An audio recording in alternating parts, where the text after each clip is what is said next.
And you must learn how to respect the right of young people, because respecting our rights is what it means by peace. As the young people of Kenya, we have said we are not buying fear. And we want to say, at least, I want to congratulate my fellow young people all over the nation, because you showed up. And in the spirit of solidarity and oneness, we showed them that together and united, we are standing and we are strong. And I want to keep encouraging our people. There is hope at the end of the tunnel. And I want to tell you, there is no greater light than the light of unity. It is the only thing that will illuminate the corners of this Kenya and bring us a better nation that we desire to have. A nation that one time the same president who comes to respond to us with violence, he told us that at some point when he was a chicken seller, he had a dream of one day leading this nation. And yet he was given a good, tranquil environment to dream and to become. Yet as the young people, do you want to tell us that it's the end of dreaming? It is the end of becoming. We cannot agree as young people. Our VP comrades. We want to say, this is our time. This is our time as the young people. And not just online, but on the front line. We want to be more organized. And this moment we have to turn it into a movement that will bring flourishment to our nation. And of course with me here, I'm not alone. I am with my head of communication. Welcome, sir. Welcome, sir. What do you have to say about it?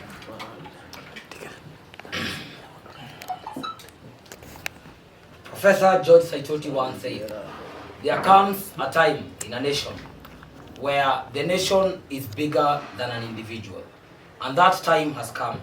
There is a need for the government to wake up.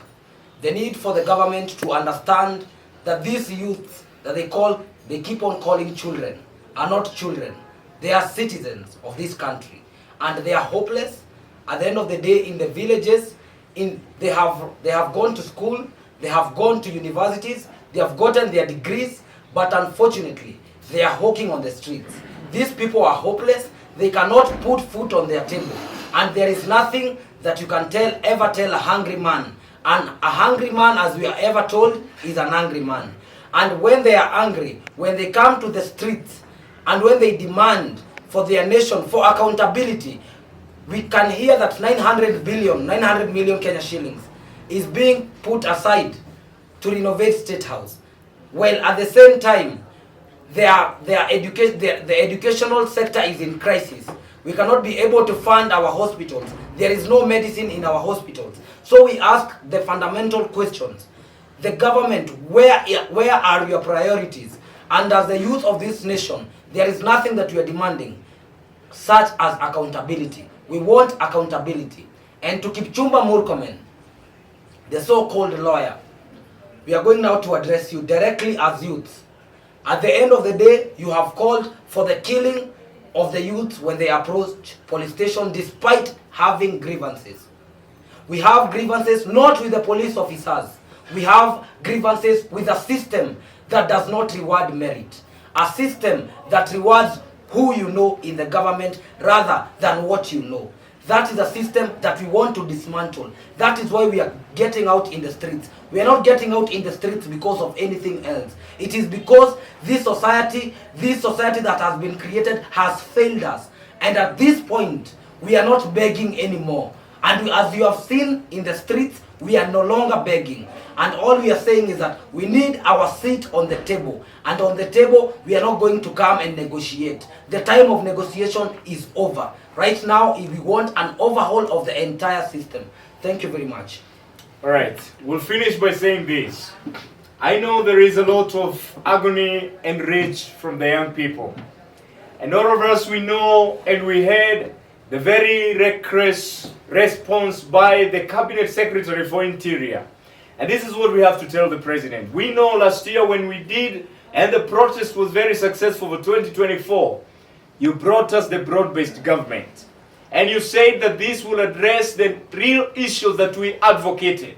The issues of accountability, the issues of end of corruption, the issues of end of tribalism, the issues of transparency.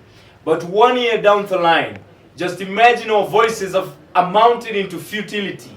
Yet, we had the minister respond viciously and recklessly, saying that if any person comes near a police station, to be shot down. What do you want to tell Kenya?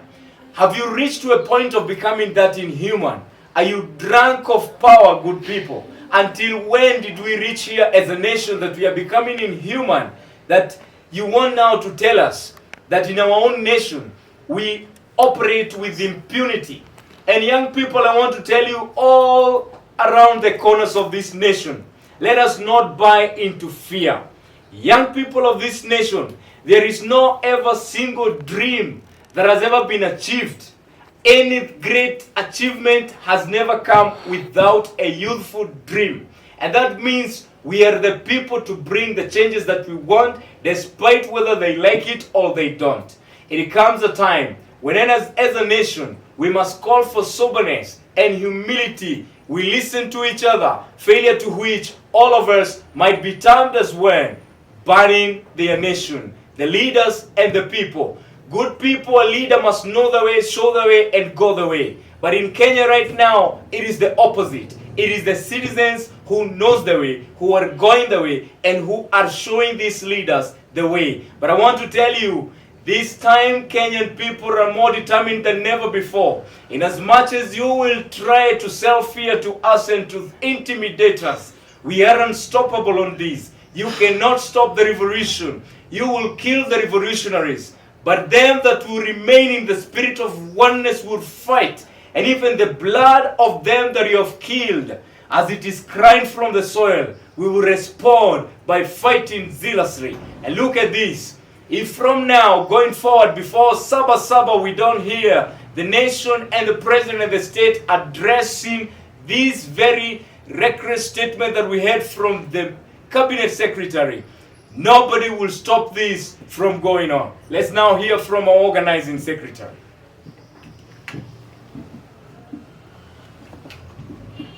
I thank you to the members of the state. I want to address one quack lawyer by the name Murkomen, a person who has never appeared beyond the bar and won any case, a person who was once given was once a minister of sports. He failed. Minister of transport, he failed. Now a minister of CS, and is failing terribly. The inflammatory statements that Murkomen made on Thursday has awakened the youths of this country. I want to tell the current KK government that the only thing that the youths of this nation have understand that this government listen only to protest. And we're going to protest from today until that one man, William Samoei Ruto, stepped down from that state house. We're not going to give this government any chance for negotiation, because as a country we are tired. Imagine a country where a state organizes and bans its own law court, a country where the states bans its own police station, a country where when the youths came out to protest, they organized the barbaric youths in form of goons to beat us, steal from us.